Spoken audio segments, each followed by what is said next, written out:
Hey there, welcome to August 11th, 2024. My name is Kurt,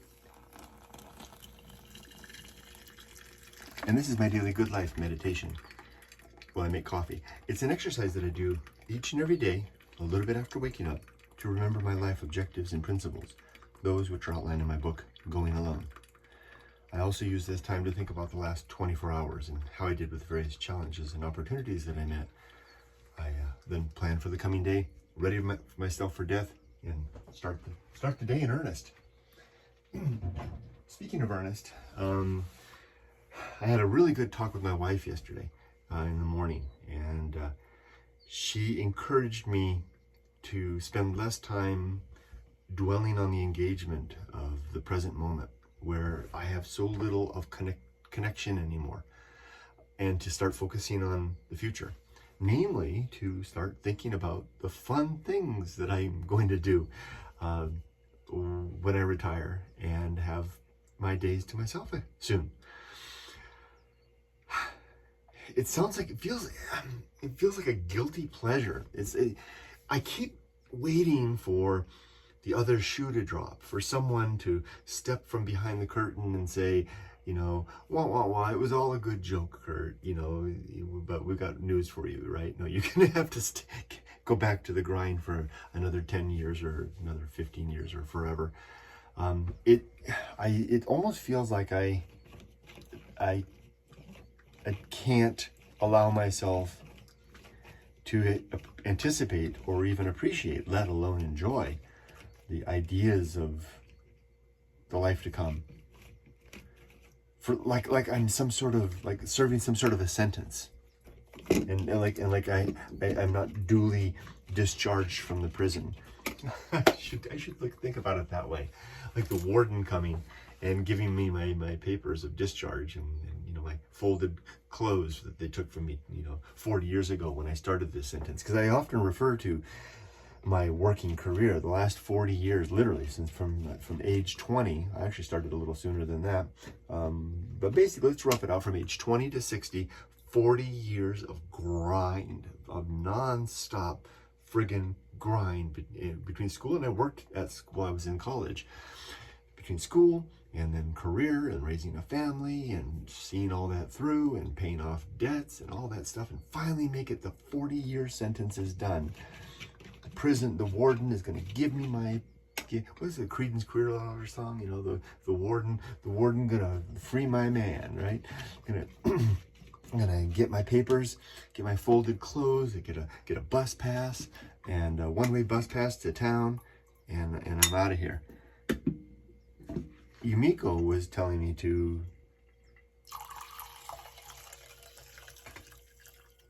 focus more on that, and I think she's right. I'm also going to leverage this idea of the discharge. Discharge from labor, discharge from work, discharge from the frickin' slave economy. Now, I know that I'm a blessed man, so to speak, right? I mean, I've had a good career, a good life. I've managed to do things, and things don't always go so well. Yet, I really do. It frustrates me that we all have to live this life where we give the best years of our lives and the best efforts of our brain and our energies and our youth to this machine. It's a perennial and forever lament. I mean, you hear it in poetry and movies all the time, right? I'm not making up anything new, but I am one of those who has gone through the machine now and come out the other side. And I guess it's after 40 years of habit, I can't give it up. I'm going to give it up. Maybe I'll write my own discharge paper. Maybe that would be an interesting exercise. Okay, so I had a really good talk with Yumiko yesterday, and she helped me to put a container around some of these things, around the present moment, and to climb on top of that container to jump forward a little bit, at least in my mind, into the future. So what I did was I worked on my YouTube store. So yeah, YouTube channels have stores, and I looked at the various options they can have for third-party shops. They can then integrate with the store, and I gave Shopify a try over the last 2 years, and it works quite well. It's maybe overkill for me. It's so feature rich that I probably don't need it. But then I just discovered last month a fourth wall, which is also, and it's like one of only like 3 major selling platforms that's actually integrated with YouTube. You have to find it. It's very deep. You're deep inside your, if you go into your YouTube store and down into the YouTube studio, deep down in the monetization and stores and stuff, you can find a link to connect Fourth Wall. Oh my gosh, Fourth Wall, that company has really figured things out. The integration was smooth and easy, much smoother and much easier than with Shopify. And I started this some time back, about 2 weeks ago. The integration was easy. The product management is good. Figuring out the website management is a little less intuitive than well, no, I wouldn't say so. It's about the same as Shopify. Nothing like Wix. Wix is dirt simple and powerful. But anyway, I've got it all pretty much all set up. If you happen to go to my YouTube channel, look at the shopping tab, and you'll see I have about a dozen products in there. All of them are listed, except one, are listed as out of stock, because they literally are out of stock. The one thing that you can buy is a PDF copy of Going Alone for $3, and that was the I think that was the lowest price. No, I know it wasn't. I just chose that number. Yeah, because I had it for $3 elsewhere as well. But anyway, so what I did was, and this was very exciting to me. What I did was, remember, if you've followed my story, you know that in 2008, my online business, Suruga Trading Services, was shuttered. I had to close it down due to the fact that the global economy collapse of 2007, 2008 wiped out my business. I had spent 5 years steadily building an online Japanese goods, basically a Japanese export company. Well, that's not right. It was Japanese merchandising company, right? And I had antiques and craft items, but more importantly, I had actual merchandise that I could then replenish through connections. Yumiko and I had done this together. She had taken the domestic Japan side, and I took the international side. I built the website and the integration with eBay, and Yumiko worked on the back end to develop connections with wholesalers that would then supply us with products. I also built up the connections with various religious shrines around Shizuoka, where I could get religious items, because that was a big part of our business, was Shinto religious items. Anyway, we had a pretty robust store. And it was chugging out a good business, and we had all these connections and wholesalers, and we were getting, like, every other day we would get shipments coming in, and the post office came every day. Every afternoon they came and took our shipments out. We were chugging away, good business. 5 years it took us to develop, all of our life savings to develop that. And then the economy collapsed, and basically everybody got scared. No, when money is tight, nobody's buying Japanese antiques. So our business basically dried up, although the religious items continued to sell. So anyway, and for years, for the last decade plus, far more than 10 years, it's been since 2008. For all that time, I have lamented all of the incredible work that I put into building that store that seemingly was for naught. There's my wife's messaging me. She says she's happy with the purchases she's made. Good job, Yumiko. She went out yesterday, just as an aside for a second, Yumiko went out yesterday and went shopping for our new apartment. She bought a brand new refrigerator, washing machine, stove, and microwave, all at once. She went to Kojima, which is kind of like a big Japanese electronics good stuff. And her sister-in-law has a friend that works there, and he hooked her up with a sweet deal. And she basically bought a whole house. She outfitted our whole apartment with all new items. I can't wait to get there and see. This is where I need to dwell in the future, right? I can't wait to get there. And I told her, I sent her a message just before I started this video. I said, this seems so strange, right? You know, a couple buying brand new everything, right? And, brand new, all these appliances. He said, this is more like the kind of thing that a newlyweds would do, right? I mean, they just get married, they run out of the chapel, they go off on their honeymoon, and the groom carries the bride into the house, and they begin to outfit it with brand new everything. Well, here we are, 60 years old, each of us, at the end of at the end of our careers, hopefully not the end of our lives, outfitting our new place with everything. So I said, and it's kind of exciting. That's what I need to focus on. I need to focus. And so I asked her for all the details. Send me all the details. Tell me what you got. Because it's me dwelling on that, or living a little more in the future, per my wife's advice. Anyway, and sorry for the slurping. Anyway, so remember I said I was lamenting the loss of all of that hard work that I did to build the store? You wouldn't believe how much copy I wrote for all of these items, doing research for all these items. Guess what? I kept all that stuff. And now that I'm going back and I'm reopening my store, and I discovered this fourth wall thing that integrates with YouTube, well, taking my wife's advice, I dug in yesterday. I got up in the morning.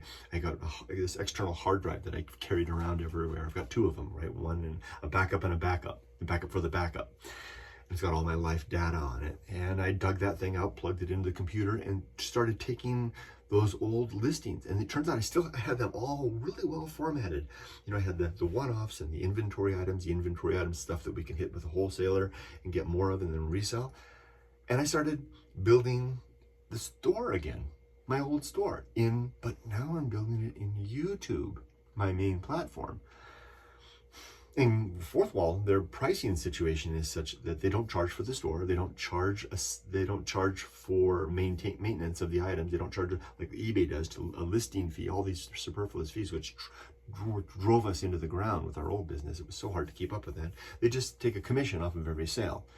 And because I'm no longer need the business to sustain ourselves, that was another thing. When I had the business before, I would have to really be careful. I would list an item, and I knew all the work that it took me to get that item, to source the item, to write the listing. Especially if it was a one-off, it was a one-off, right? And I knew what its intrinsic value was. Maybe its intrinsic value was $80, right? That's the value that I should have listed it for if I expected to make a reasonable return. But because this was my business, and I was sustaining my family, I was the sole breadwinner for my family, except for my wife helping me out with the store. But really, she just did that part-time. I would put a price like $25, or worse yet, $19 on it, just to move it, just to get the revenue coming in, because I had to pay the rent, pay the tuition for Yumiko, for Emily's school, et cetera, et cetera, et cetera. Now that all of that stuff is a thing of the past, right? The retirement income takes care of all of the necessities. The store now is gravy. So, and I learned my lesson. If you price something to sell, you're going to be living on a treadmill, like a hamster, right? Listing, selling. You're going to drive yourself, work yourself to death, and burn yourself out on the business, which I did do. It was no fun after a while, because I would get these items and I was just like passing them through and shipping them out, and they'd be gone, and I would get pennies on the dollar. Now that I don't have to do that, and I remember telling myself this all those years ago when I had the business. I said, Kurt, the way to succeed is to list, and the price should be the intrinsic value of the item, given the effort that it took to source it, to list it, to ship it, to store it, to ship it, etc. The intrinsic value, not the value. And but like I said, when I started this off, I was a slave to the machine, right? It was either the machine of working for somebody else or the machine of working for myself and needing the income to keep sustaining my family. Now that I don't have to worry about that, it's just like this compartmentalization, right? It's like this, my retirement income will take care of all of our necessities and then some, right? I don't have to worry about any of that. It's plenty to take care of all the necessities. This will sustain. This is the gravy. Now, I'm going to use the business for a couple of things. One, I'm going to use it as a source of engagement. It'll be an activity that I do. Going out, going to flea markets, if I can get back into the antique auction gig, if I can connect myself back into that community. I used to be a part of the Shizuoka antique crowd, so to speak. It's a Yakuza connected group of people. And I still know how to find those people. And maybe I can ingratiate myself back into them. I bet they're the same people after all these years, and maybe they'll invite me back to the antique auction, which they would hold once a month. And I used to be a regular there. If I can get back there, that'd be great. If I can so it'll be that. It'll also be a source of interest for my channel. I had a lot of different brands when I was doing YouTube. I had this softypapa, walking in Japan brand, the abandoned Japan brand, the Lyle's brother brand, the thinking out loud brand, so to speak, the shrines and temples brand, the Japan train videos brand, etc., etc., etc. One of those, and probably the most popular of all the brands that I had in terms of, again, to use that word, intrinsic value, was the Japan, I called it the Japan Antique Roadshow, leveraging off of that TV show here in the States, where I would, because after all those years of being an antique dealer, I know a lot about these things. It's all up here in my head. I can go and walk through a flea market and pick up a Soroban abacus, and I can tell you all about it. I can tell you the history. I can tell you what the bead count means. I can tell you if it's got 2 beads versus 1 bead on the lower side, what that means, etc. And I used to have, and I have a whole channel based on that. And those videos they still to this day get lots of views. So it's a source of content for my channel, is another thing that it does. So it gives me something to do. It gives me a rich source of content for my channel. And then the most treasured items, I'm not going to list everything, because I'm going to, the other thing I learned was, well, before I was doing what was called the long tail marketing or long tail sales when I had my store before, I would try to list lots and lots and lots of items so that, and this did work, so that there would always be a certain percentage, even if it was a small percent, that would sell every month to keep me sustained. That way, if I had a big base of items and I was only selling 1 or 2% of items every month, but if there were 1,000 items in the store, then that's a good 100, 200 items a month. That was all right. You get the idea. And I don't want to do that, because that means I'm going to be a slave to my desk, sitting there answering emails, shipping stuff all the way. Forget that. I want to be out with my camera, sourcing the stuff. So I'm going to take the approach, what I'm going to call softypapa's shelf. Because what happened was, when I had my old store before, I had this thing, this Saruga trading service. I had actually rented an office, and I had like 5 or 6 shelves, big, tall shelves, way over my head. And each shelf I had hundreds and maybe thousands of items listed on those shelves. And then I had one shelf over by where I sat that was my treasure shelf. These were the most treasured items that I didn't even sell. I kept them for myself, and you can kind of see them. I had the kamidana. It was above the refrigerator. If you watch, I've got an old video called like a tour of the office. There's the kamidana god shelf, and then I had all the paraphernalia up there, which we sold all that stuff too. And then I would have little things around. That was my shelf. I called it my softypapa shelf. I don't think I ever told anybody that. That's the approach I'm going to take with this store, except for the inventory items. Oh, I haven't told you about that yet. I'll tell you about that in a second. The inventory items, I will keep those there and just sell those routinely. But the treasures, that's going to be the softypapa shelf stuff. The only thing that I'm going to list, the only things that I'm going to list are those treasures that really, really resonate and speak to my heart. And they're not going to be cheap, because I'm going to price them based on their intrinsic value, not maybe for the right word isn't market value, but their intrinsic value, what I know they're worth based on what they are. And I know that, so that that 5 years that I spent as an antique dealer is coming back to benefit me now, because I know what the intrinsic value of these things are. I know it offhand. I can just start. I was doing it yesterday after my wife gave me that advice. I sat down at the computer and I started listing items from the store. Remember, I kept all that stuff. I kept the copy that I had written in the structure. And I was just doing the inventory items. Back on the inventory. The inventory items are stuff that I can resell over and over. This is where we have a connection with for example, a Japanese mask maker. We have a connection, and we have a connection with a Japanese, and I think we can again. I think they're still in business. We had a connection with a Japanese mask maker down in the Kyoto area, and we would buy their masks wholesale. And then I had all the photography done and all the copy and all the weights, and they were always the same. I kept all that stuff. So I have it all, and I have all the stock photographs. I had set up a beautiful little studio to take all the photos. I have all the photos still. All I need to do is get back to Japan, reestablish that connection, make an order, and I can even make a retail order. It doesn't have to be wholesale. I don't have to have that wholesale relationship. Because like I said, I'm not doing this to make money. I'm doing this more as like a service for customers that are interested in that kind of stuff. And I can talk about the mask and tell all the history of it all and make a video on YouTube, leverage my YouTube channel for that.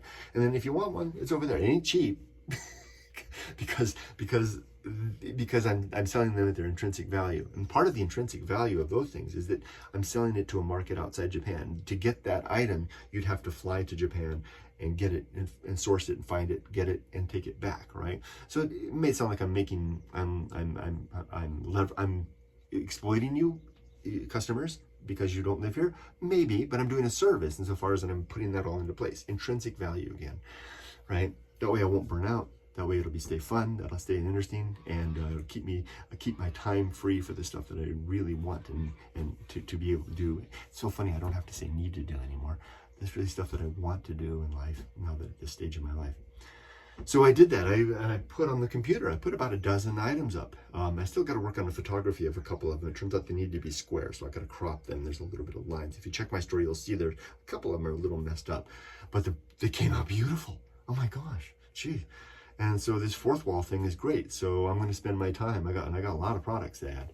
So they're all listed as out of stock. And when I get back to Japan, I'll try to connect those relationships up, get those items that I want and parse that down. But what it will really end up being is softypapa shelf, which is the treasure. So if I'm out on a Sunday afternoon and I come across a flea market at a shrine, and I find a little netsuke that I really like, and I buy it for $200. Well, I'll put it on the shop, and it'll probably sell for about $400. Roughly speaking, that was my rule of thumb in the past. I tried to basically double. If I bought something for $100, I sold it for $200, and that basically usually covered all of the costs that were associated with that, especially when I was doing eBay and I would have to pay all those listing fees. So I don't know, probably about the same. So yeah, I'll be making a profit off these things, but it won't be. But they will be treasures, and I think it's a worthwhile exchange. So I felt good. I had a fun time doing that yesterday.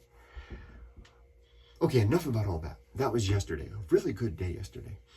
Let's do the Good Life Creed real quick. My creed, which is basically the objectives and principles that I use to guide myself in life, consists of 8 objectives and 35 principles. I still don't have a copy of the book, so I can't look up what the principles are, but the objectives are, and these are the things I'm striving to do every day, are in order, and the order is important. 1, to be always ready to die, to have my affairs in order, my relationships sound, and my life's work complete. 2, to make good and effective use of my time, to not let this day pass wasted. Wasted, that's an interesting question, huh? Wasted consists of being a life lived in the pursuit of virtue, where virtue is defined as the improvement of the well-being of creatures, namely thinking creatures. 3, the development and maintenance of good and sound life principles. That's these objectives and principles I'm referring to, and that's by talking about them every day. This act is that endeavor. 4, the cultivation of good emotional reactions, to react well to the situations that I find myself in, good or bad, to not fly off the handle. And it's amazing how in the last 5 years that's happened. It's really rare that anything ambushes me and catches me off guard such that I can't react well anymore. I hope I don't sound like I'm boasting, but I'm just pointing out a fact. It's like, it wouldn't be surprised to say if someone played basketball every day, to say, my hoop shots are pretty good. I don't know what a hoop shot is, but my jump shots are pretty good, right? That's because they practice. I practice this every day, so it's hard for things to ambush me anymore. 5, hold on. Be always ready to die, make good and effective use of time, develop and maintain good and sound life principles, cultivate good emotional reactions, perform good actions, just do good things, recognize my true limits and my true opportunities, so I'm not striving for things that are beyond my reach or neglecting things that I can do,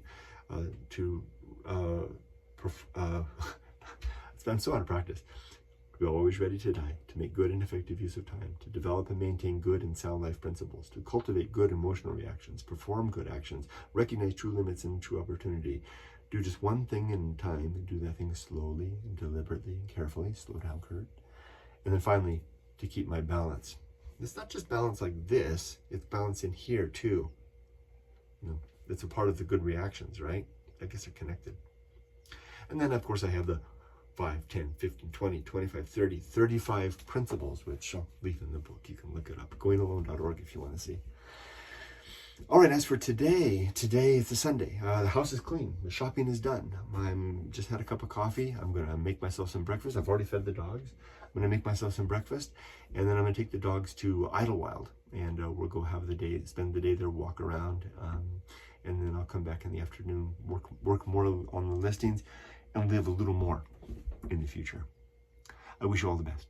Be safe, but never, never too safe. Take care.